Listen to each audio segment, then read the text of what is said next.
இருக்கீங்களா? இன்னைக்கு நம்ம வீட்டில் இருக்கிற பொருளை வச்சு இந்த காணாங்கத்தை மீன் எப்படி சுலபமாக வறுக்கிறதுன்னு பார்க்கலாம். ரொம்பவே உடம்புக்கு நல்லது மீன், எல்லாரும் சாப்பிடுங்க. இப்போது நான் இந்த மீனை சுத்தம் பண்ணிட்டு வந்தால் லேட் ஆகணும், ஏற்கனவே க்ளீன் பண்ணி வச்சுட்டேன். உப்பு காரம் ஊறணுன்னா இந்த மாதிரி சின்ன சின்னதாக கீறி விட்டுக்கோங்க. மீனை பீஸு நமக்கு க்ளீன் பண்ணும் பொழுது மீன் இந்த மாதிரி கீறி விட்டுக்கணும். இப்போது தேவையான பொருள் என்னென்னு பார்த்துடலாமா? ஃபஸ்ட்டு சில்லி பவுட்ரு கொஞ்சம் போட்டுக்கோங்க, இல்லை மீன் வறுவல் மசாலா இருந்தால் சேர்த்துக்கோங்க. நான் சில்லி பவுட்ரு போடுறேன். கூடவே ஒரு ஸ்பூன் இஞ்சி பூண்டு பேஸ்ட்டு சேர்த்துக்கலாம். தேவைக்கேற்ப உப்பு கொஞ்சமாக சேர்த்துக்கோங்க. டேஸ்ட் பண்ணிவிட்டு கூட நீங்கள் ரெண்டாவது சேர்த்துக்கலாம். உப்பு சேர்த்தாச்சு. இப்போ புளி பேஸ்ட்டோ இல்லை லெமன் கூட போட்டுக்கலாம் நீங்கள். இப்போது நான் புளி சேர்க்குறேன். புளி ஒத்துக்காதவங்க கண்டிப்பாக லெமன் சேர்த்துக்குங்க. நிறைய பேர் புளி அவாய்ட் பண்ணுறீங்க. மெடிசன் சாப்பிட்றவங்களாம் புளி சேர்த்துக்கக்கூடாது. மேக்ஸிமம் அந்த மெடிசன் வேலை செய்யாதுன்னு சொல்லுவாங்க. நான் புளி பேஸ்ட்டே சேர்க்குறேன். எவ்வளோ புளிப்பு கொஞ்சம் இது இந்த காணாங்கத்தை மீனுன்றது கொஞ்சம் மசாலா இருந்தால் தான் நல்லா ஊறும்.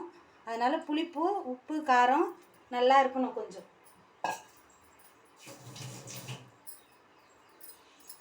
இதுலேயே கொஞ்சம் நார்மல் வீட்டு மிளகாத்தூள் நான் சேர்க்குறேன். டேஸ்ட்டு கொஞ்சம் நல்லா இருக்கணுன்றதுனால.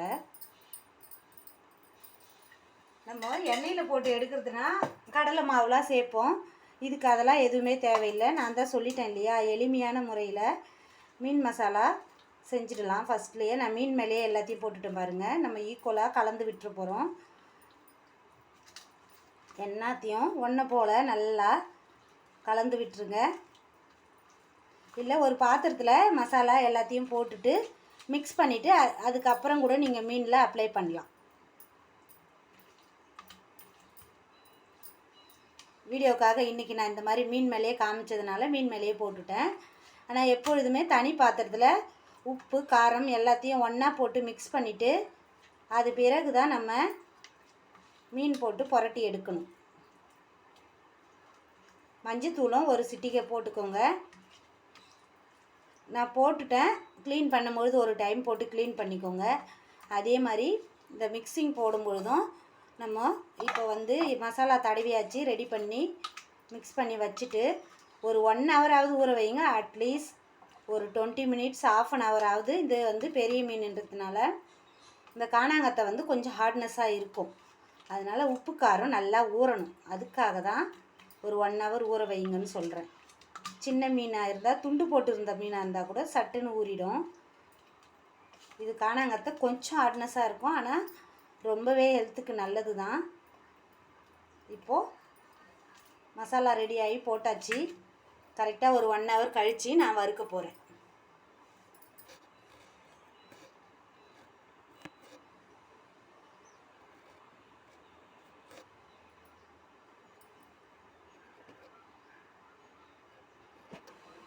நம்ம போட்ட மசாலா நல்லா ஊறிடுது பாருங்கள்.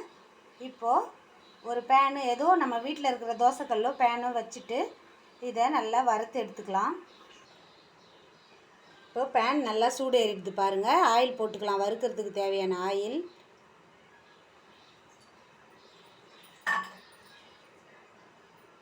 ஒரு கருவேப்பிலை இருந்ததுன்னா போடுங்க, இல்லைனாலும் அவசியம் இல்லை.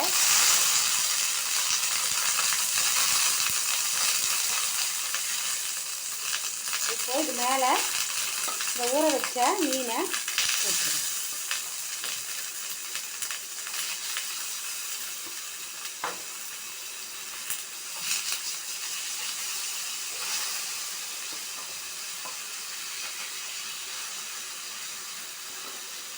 இந்த மசாலாலாம் தட்டில் இருந்துச்சுன்னா வேஸ்ட் பண்ணாமல் எங்கே மீன் மேலே மசாலா இல்லையோ அந்த இடத்துலலாம் நல்லா தடவி அப்ளை பண்ணி விடுங்க. பார்க்கும் பொழுதே சாப்பிடணும் போல் இருக்கும்.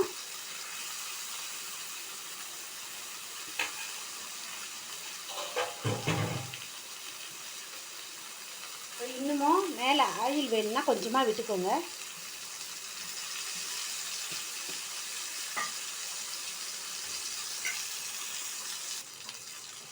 இப்போது நல்லா செவந்ததும் ஒரு 2 மினிட்ஸ் கழித்து நல்லா திருப்பி விட்டுக்கோங்க.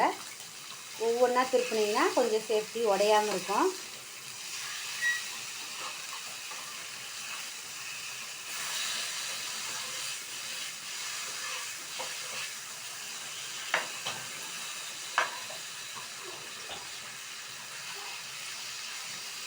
திருப்பி விட்டுட்டு நல்லா வேகட்டும். வாசமாக நல்லாவே இருக்குது. கண்டதையும் போட்டு டேஸ்ட்டை மாற்றுறாங்க நிறைய பேர். அரிசி மாவு நம்ம எண்ணெயில் பொரிக்கிறது இருந்தால் போடலாம். இந்த மாதிரி வறுக்கிறதுக்கு நார்மல் மிளகாத்தூள் போட்டாலே போதும். மஞ்சத்தூள், மிளகாத்தூள், உப்பு, சில்லி பவுடர். காரம் அதிகமாக இருக்காது இல்லையா வீட்டு மிளகாத்தூள், அதுக்காக கொஞ்சம் சில்லி பவுட்ரு தூவி விட்டு சேர்த்துக்கோங்க. கொஞ்சம் சிம்மில் வச்சிங்கன்னா நல்லா உப்பு காரமெல்லாம் ஊறும். அதுக்காக தான் நான் சிம்மில் வச்சு வறுக்கிறேன். அப்படியே கொஞ்ச நேரம் நல்லா கோல்டன் நிறமாக செவந்து வரட்டும். நம்ம இன்னொரு திருப்பிக்கலாம்.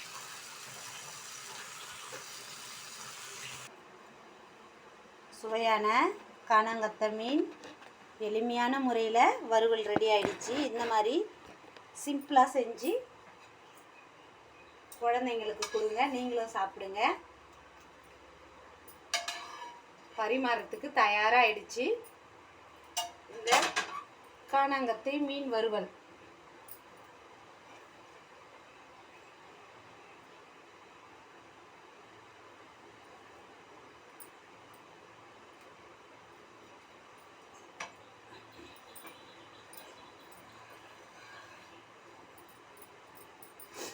தேங்க்யூ ஃபார் வாட்சிங் மை வீடியோ.